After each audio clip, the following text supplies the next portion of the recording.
for forgiveness sa Panginoon sa lahat ng aming mga pagkukulang sa isip, sa salita, sa gawa, O Lord God. Forgive us, O Lord God, for our sins, sa Diyos ng Panginoon.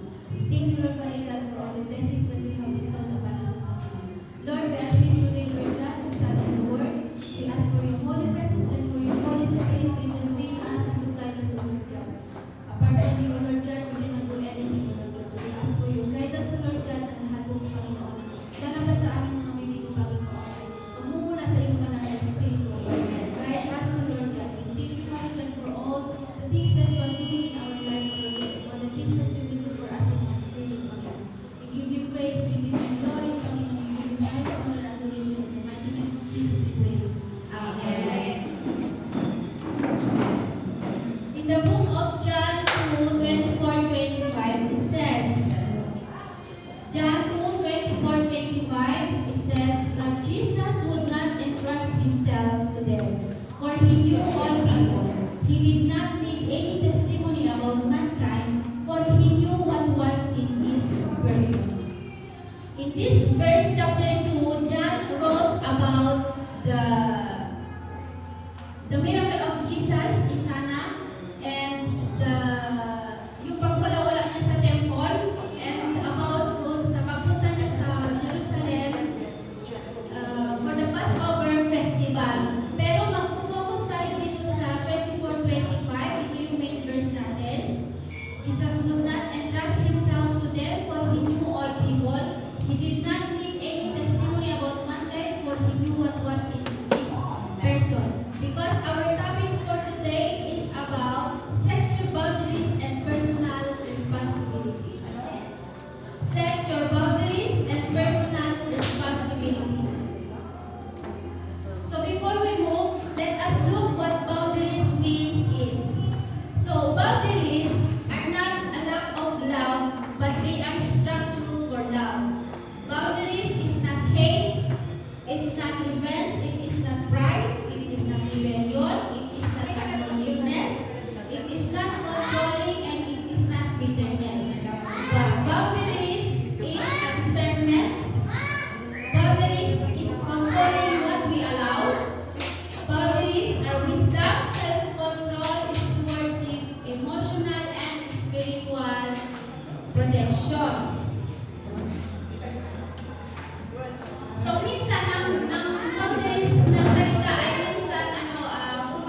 So this is boundaries also in any type of relationship. For example, ilagay natin example yung friendship, no?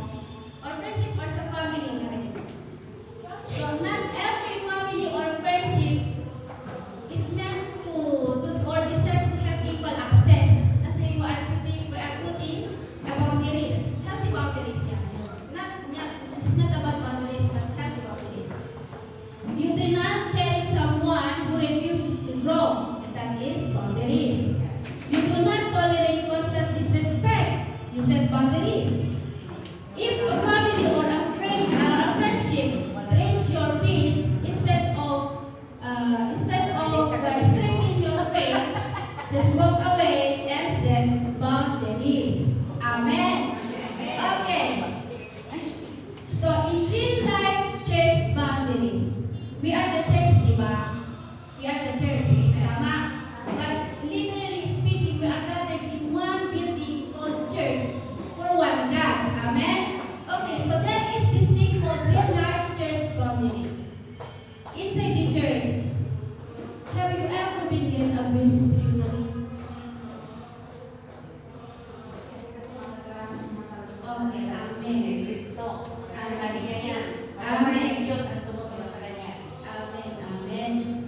Sabi sa Mark 1:35-38, Jesus withdrew to lonely places to pray and refused to immediately return to the crowd, prioritizing his vision and connection with the Father over the immediate demands of others. So Jesus set boundaries in this verse.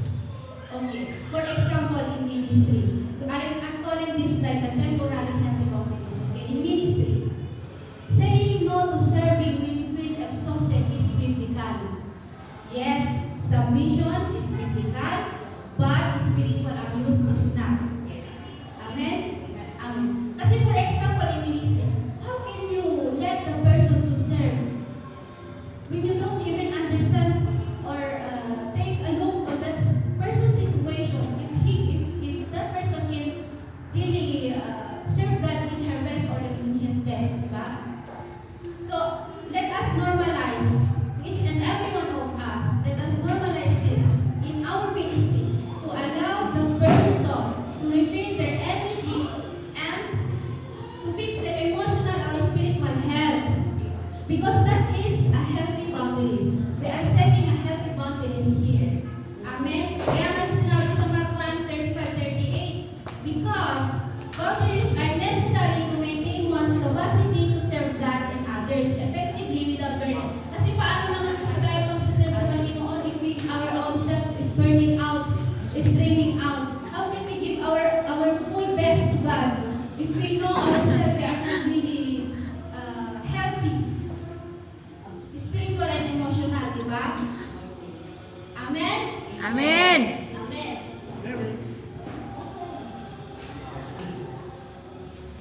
May mga verses doon, hindi ko na isinali, pero may mga verses doon sa Bible about rest.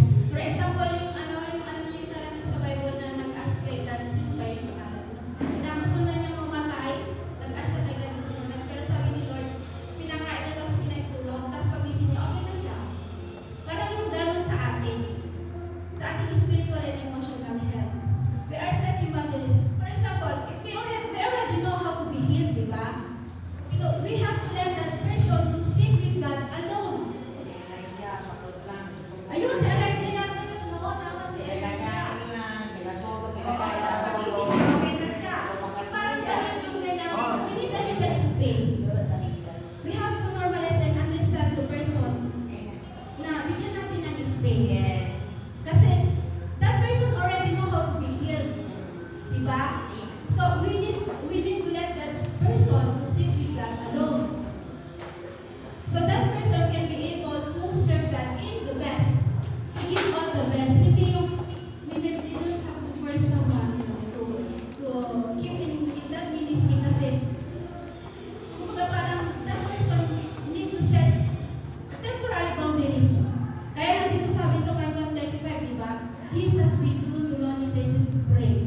ilagay ko na lang sa sarili ko example, di ba?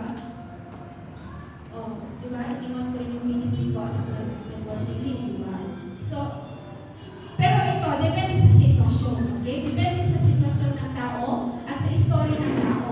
Depende yan. So, it's in between the God and that person na lang. So, it depends. It depends. So, yun. I have question to end my topic. Question. Where in your life do you need a boundary? Amen. Where in your life do you need a boundary?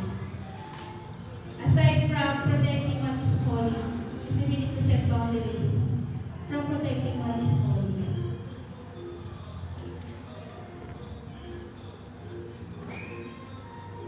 Do Nag-iisip. you have anything in your life that you need to set boundaries? Friends, families, relationship, husbands, wife, girlfriend, Oh, my boyfriend, husband. and Sabi ko, ginawa na ng